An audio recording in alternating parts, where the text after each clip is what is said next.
Hello mga kabossing, panibagong araw, panibagong vlog tayo, panibagong question ang pag-uusapan natin at sasagutin natin sa araw nito. Pero bago tayo sumagot ng inyong tanong, kung bago lang po kayo napadpad sa aking YouTube channel, pa-like and share naman po. Ayan, maraming salamat. Sa pinadalang tanong ni Don Journey, bossing, yung naka-display ba sa tindahan mo, magkano po ang estimate value niyan? Ayan, pag-usapan natin mga kabossing. Let's go! Tara!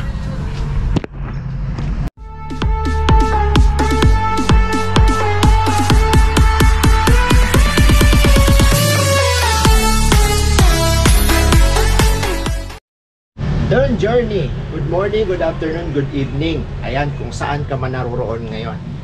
Nasagutin ko yung question mo. Estimate lang ha, estimate value. So ngayon, bago tayo mag-estimate ay itutur ko muna. Yan, yung mga kabossing followers natin dyan. Sama na ikaw, yan. Ito ngayon yung pinaka-store namin.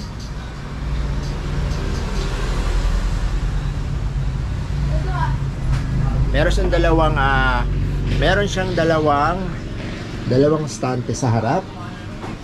Yan, kung mapapansin nyo, sukat niyan ay 4 feet. So mga nasa 10 feet lang po yung front niyan. Yan lang po yung pinaka front ng store natin. So maliit lang po, di ba? Dalawang stante lang. Ang haba po niyan siguro mga 15 feet. So isang stante din dito. Tapos display. Ayan, display. Ito lang po yung pinaka nakikita nating physical store. Pero itutur ko po kayo, may kadugtong pa po kasi itong store ko. Ayan, kung mapapansin nyo po, yan, may pinaka hallway po yan dyan. Para ma-estimate nyo din po magkano nga ba ang laman ng store ni Kabossing. At meron din po tayong mga display dito. So, kung wala po dun sa harap, meron po yan dito sa loob na stocks kasi hindi naman po magkakasya doon sa pinaka front natin. Yan, meron pa po yan dito sa kabila. Yan, nandito po yung mga maliliit na items. Doon sa dulo, maliliit na items din. Yan, kung mapapansin nyo po, andun po yung store. So, ganun po siya, kalayo. Tapos, yan, meron pa pong kadugtong yan. Meron pa pong kadugtong yan. Iikot po natin. So yun, may kadugtong pa po yan dito. Ito naman po yung stock room namin. So yan, pinaka stock room po namin. Dito naman po pag mga maramihan, dito na po namin siya kinukuha sa back. Tapos yan, babalik po tayo sa store. Para at least po may idea po kayo magkano nga ba, kayo na lang po ang tumansya. Magkano nga ba ang value. Ito pong store na to, meron pa po siyang kalahati. May kalahati pa po yan, ayun. So sa kalahati po, nandun po yung mga construction supply po namin.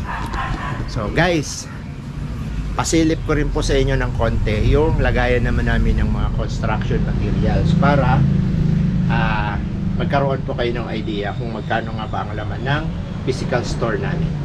So tara, doon naman tayo guys.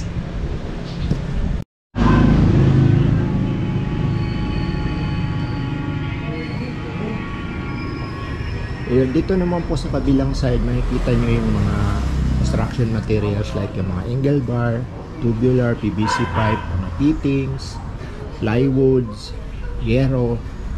Ito yung po kalahati ng aming store. Tapos dito po sa gilid, meron pa din pong stockpile po dyan ng mga bakal.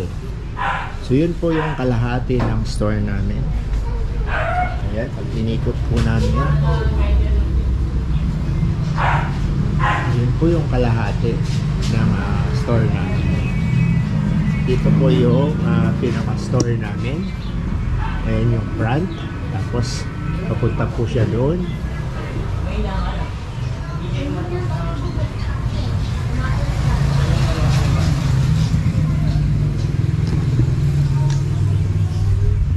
So yun, nakita nyo, napasilip ko po sa inyo ang aming store, Don Journey. Ayan, kayong mag-decide kung magkano nga ba ang value ng aming maliit na store. Ayan, ang sukat po ng store namin ay nasa yung lot area po nito ay nasa 100 square meters. Yung pinaka physical store namin. Siguro estimate mga almost 1M. Yan yung value ng paninda dito sa store na to. So yun guys, sana nagkaroon po kayo ng idea. Kahit ganito kaliit yung store ay, pero halos kumpleto po kasi itong store ko. Maliban lang po sa construction materials, kasi meron po kaming isang store. Doon po nanggagaling yung mga buhangin, graba, semento. Doon po nanggagaling sa kabilang store namin. Doon po mas malaki po yung tambakan.